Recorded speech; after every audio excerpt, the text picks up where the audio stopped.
ರಾಣೆಬೆನ್ನೂರು ಶಹರ ಪೊಲೀಸರು ಭರ್ಜರಿ ಕಾರ್ಯಾಚರಣೆ ನಡೆಸಿದ್ದಾರೆ. ಅಜ್ಜಿಯ ಚಿನ್ನ ಕದ್ದವರನ್ನ ಹೆಡೆಮುರಿ ಕಟ್ಟಿದ್ದಾರೆ ಪೊಲೀಸರು. ರಾಣೆಬೆನ್ನೂರು ಪಟ್ಟಣದಲ್ಲಿ ಚಿನ್ನ ಕಸಿದಿದ್ದಂತ ಕಳ್ಳರು, ಆ ಕಳ್ಳರನ್ನ ಈಗ ಹಿಡಿದಿದ್ದಾರೆ ಪೊಲೀಸರು. ರಾಣೆಬೆನ್ನೂರು ಶಹರ ಪೊಲೀಸರ ಕಾರ್ಯಾಚರಣೆಯಲ್ಲಿ ಆರೋಪಿಗಳು ತಗಲಾಕೊಂಡಿದ್ದಾರೆ. ಅಜ್ಜಿಯ ಚಿನ್ನ ಕದ್ದವರನ್ನ ಹೆಡೆಮುರಿ ಕಟ್ಟಿದ್ದಾರೆ ಪೊಲೀಸರು. ರಾಣೆಬೆನ್ನೂರು ಪಟ್ಟಣದಲ್ಲಿ ಅಜ್ಜಿಯ ಚಿನ್ನ ಕಸಿದಿದ್ರು ಕಳ್ಳರು. ದೇವಸ್ಥಾನದಿಂದ ಮನೆಗೆ ತೆರಳುತ್ತಾ ಇದ್ದಂಥ ಸಂದರ್ಭದಲ್ಲಿ ಈ ಕಳ್ಳತನ ನಡೆದಿತ್ತು.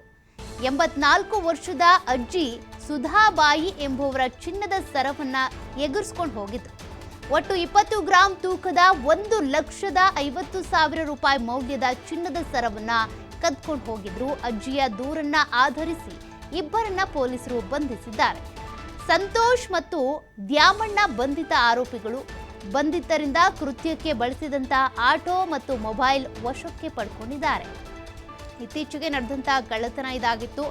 ಅಜ್ಜಿ ರಸ್ತೆಯಲ್ಲಿ ಹೋಗುವಂತ ಸಂದರ್ಭದಲ್ಲಿ ಅಡ್ರೆಸ್ ಕೇಳೋ ನೆಪದಲ್ಲಿ ಬಂದು ಅಜ್ಜಿಯನ್ನ ಮಾತನಾಡಿಸ್ತಾ ಈ ರೀತಿ ಚಿನ್ನದ ಸರವನ್ನ ಕದ್ದೊಯ್ದಿದ್ರು.